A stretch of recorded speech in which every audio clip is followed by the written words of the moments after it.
Dans cette vidéo, nous allons pratiquer ce qu'on appelle en EFT la gamme des 9 actions. C'est juste une petite technique que vous allez rajouter à vos rondes d'EFT pour les rendre plus efficaces. Les premières personnes à avoir inventé et pratiqué l'EFT se sont rendues compte que l'EFT fonctionnait mieux quand les deux hémisphères de notre cerveau étaient synchronisés. Vous savez qu'on a un cerveau gauche et un cerveau droit, ça fonctionne mieux quand ils fonctionnent ensemble.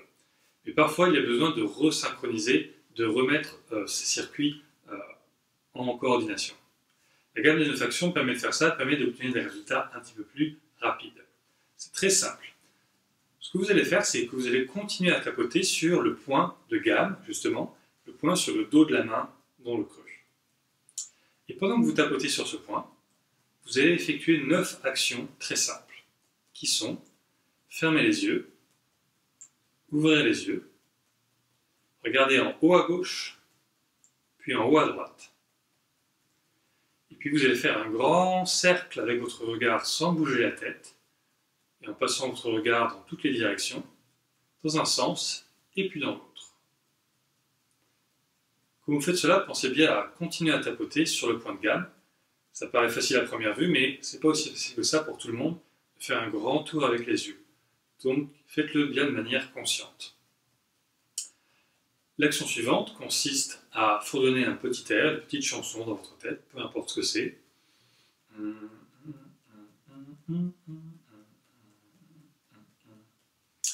Puis à compter de 1 à 10. 1, 2, 3, 4, 5, 6, 7, 8, 9, 10. Et à nouveau à fredonner une petite chanson.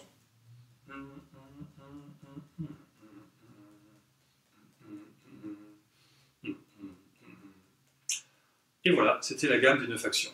Encore une fois, ça paraît un peu bizarre de faire ça, et pourtant le but est de stimuler l'ensemble de votre cerveau à travers le regard, à travers le fait d'utiliser quelque chose qui soit créatif comme une chanson, et quelque chose qui soit plus logique comme compter ou faire une opération mathématique.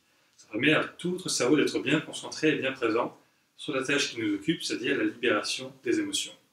Donc à chaque fois que vous faites une ronde en tapotant sur tous les points que nous avons vus ensemble, que je vous remontre rapidement,